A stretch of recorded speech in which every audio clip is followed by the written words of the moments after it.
I'm sorry, but you were not able to pass your interview. You can just go back after 30 days. Thank you. Bakit kaya ako bumagsak sa interview? Ano kaya yung mga nasabi kong mali? Okay naman yung flow ng interview namin, pero bakit ganun? Bagsak pa rin. What's up guys? It's your boy Kuya Rene Boy. For today's video, pag-uusapan natin yung 5 habits, 5 gawain ng mga call center applicants dahilan kung bakit sila bumabagsak. So next time, at least alam na natin ano ba yung sinasabi natin sa interview na mali, ano ba yung mga reason kung bakit tayo bumabagsak. So yun, para mapagandaan natin at ma-make sure natin na hindi tayo liligwak sa interview next time.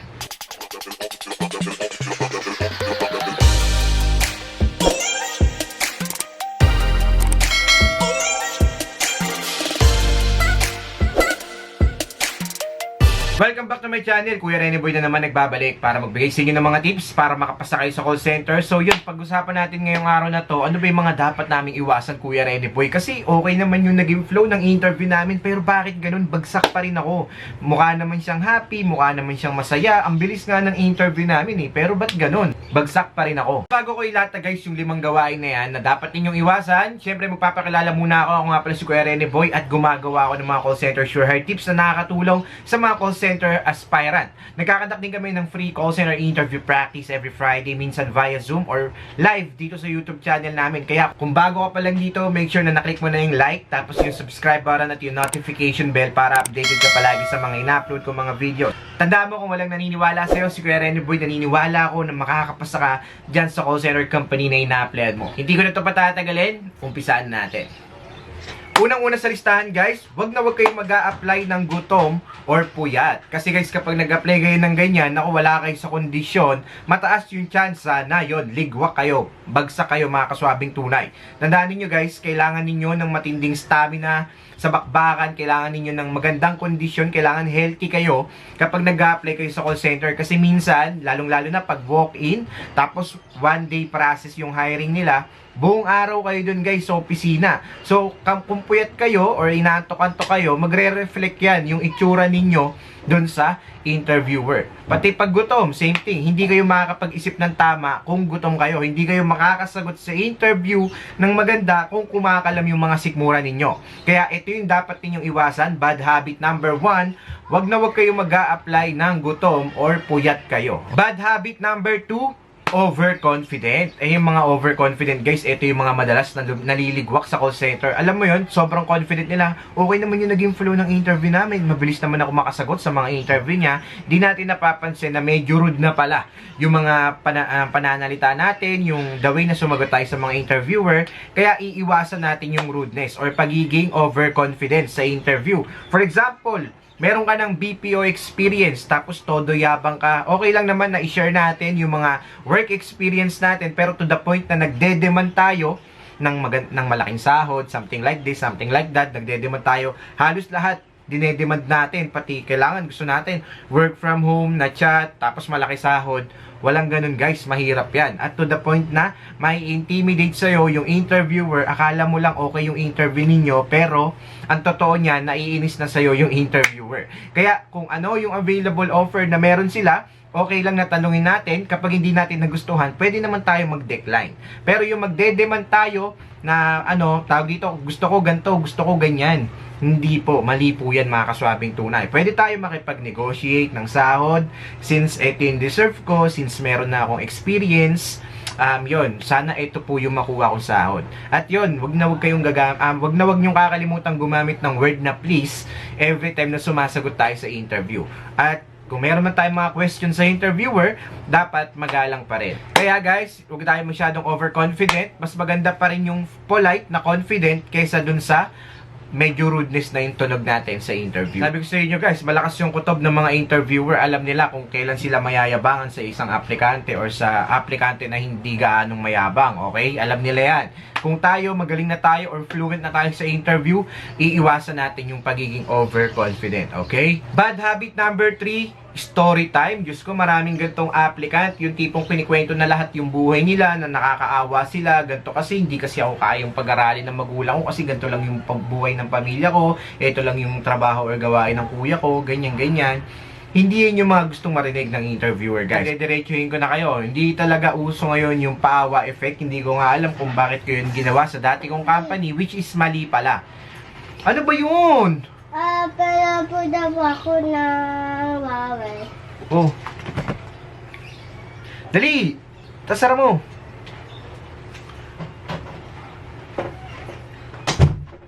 So yun guys, no, real talking ko na kayo, hindi na uso ngayon yung mga paawa effect na to the point na ikikwento natin lahat ng mga hardships natin sa buhay. Hindi po ganun, okay? Sa interview guys, tandaan natin, binibenta natin yung sarili natin. Huwag natin kakalimutan yung C method. Kailangan maipakita natin, ma-emphasize natin yung skills, yung mga skill set na meron tayo, yung experience na meron tayo, tsaka yung mga achievement kung meron man. Dapat fineflex natin yan sa interviewer lahat. Okay lang na magkwento tayo ng bahagya sa mga interviewer na ito yung situation natin sa bahay, ganyan-ganyan. Syempre, para may idea rin yung interviewer, just in case na ilagay ka sa work from home setup, ganyan, may idea yung interviewer. Pero to the point na mag-storytelling ka na napakahaba, kikwento mo, ganito kasi yung buhay ng bilas ko, ng bayaw ko, ng asawa niya, ng ganyan. Mali po yan, mga kasabing tunay. At hindi po yan yung mga gustong marinig ng mga interviewer. At dapat nating iiwasan kapag ini-interview tayo, okay? Katulad na palagi ko sinasabi, sa interview, dapat swabe ka lang. Letter S, short and simple. W, work-related. Letter A, avoid fillers. And B, be confident or be professional. And E, engage loyalty. Okay? So, yung 5 na yan, dapat ay yung gawain ninyo para makapasa kayo sa interview. Last but not the least, nagtatagalog during interview. Nako, ayan ang talagang iiwasan ninyo kasi critical agad kayo yan. Kapag ang interviewer nakarinig ng oo, hindi, basta nagtagalog kayo, ano po, mga ganun, nako po, wala na agad yan, okay? Wag kayo magtatagalog during interview kasi aside sa red flag din yan, talagang bagsak na agad kayo sa English communication skills at hindi kayo matatanggap sa call center company na ina-apply ninyo. Not unless local account yan. Siguro, nagbibigay sila ng consideration, pwede Taglish. Yung iba naman, pwede Tagalog. Huwag kayo mag-alala guys, kung naghahanap kayo ng call center company na pwede yung Tagalog or Taglish sa interview, meron tayong Madrid, Philippines, meron tayong Inspiro, at meron din tayong Pilipinas Teleserve. Yung mga companies na yan, nag-aalaw sila ng Tagalog or Taglish during interview. Pero yun, payo ni Kuya Rene Boy, wag kayo magtatagalog, lalong-lalo na kung puro international account yung company na ina-apply ninyo. Sa kalagitnaan ng interview ninyo, medyo nakomportable kayo, napatanong kayo, ano nga po ulit yun?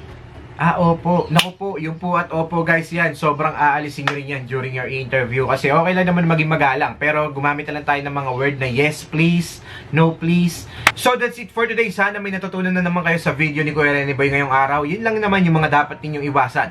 Bonus tip na rin ni Kuya Rene Boy, iwasan natin yung mahabang fillers, mahabang dead air habang ini-interview tayo. Yung mga fillers na mahaba, like yung mga ganyan, iwasan ninyo. Pati yung mga dead air na napakahaba, yung hindi kayo nagsasalita. Okay guys, kapag hindi ninyo naintindihan yung tanong ng interviewer, pwede naman kayong magpaalam, okay? Can you please repeat your question? I was not able to capture, I'm sorry. Nakaka-impress sa interviewer na ganyan, nagpapaalam kayo if you need more time na makapag-isip. Can I please have a few seconds to think about the best answer about your question?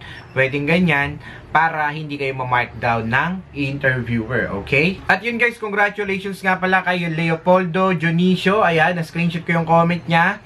Ayun yung reason niya kung bakit gusto niya makapasa sa call center. Sabi niya, kaya gusto ko makapasa kasi gusto ko naman ding mabago sitwasyon ng buhay ko ngayon. Kaya sana nga matulungan mo ko, Kuya Rene Boy, maging scholar mo, at ngayon pa lang magpapasalamat na ako sa'yo. Dahil alam ko napakabuti mo, dahil marami kang natutulungan sa mga videos mo. Salamat.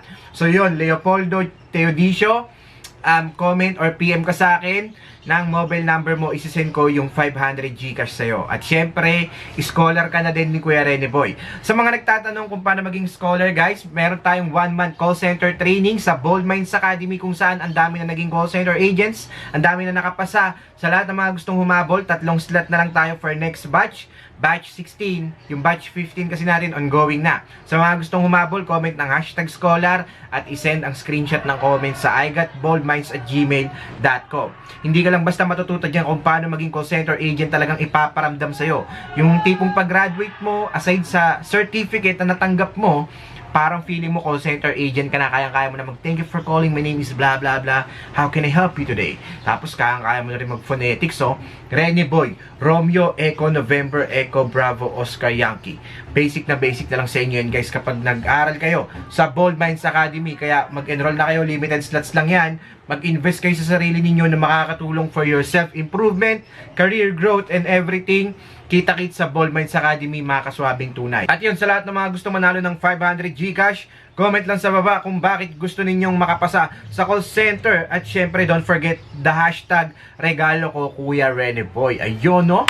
Shoutout sa lahat na mga nagpapashoutout dyan. Happy 175,000 subscribers. Tulungan nyo naman ako na maka 200,000 subscribers next year, mga kaswabing tunay. Marami pa akong i-upload ng mga videos all about Macol. Papaulan ako pa kayo ng maraming tips next year. Sobrang thank you sa inyo lahat, guys. Dahil sa inyo, nandito tayo. 175,000 subscribers na tayo. Bye, everyone.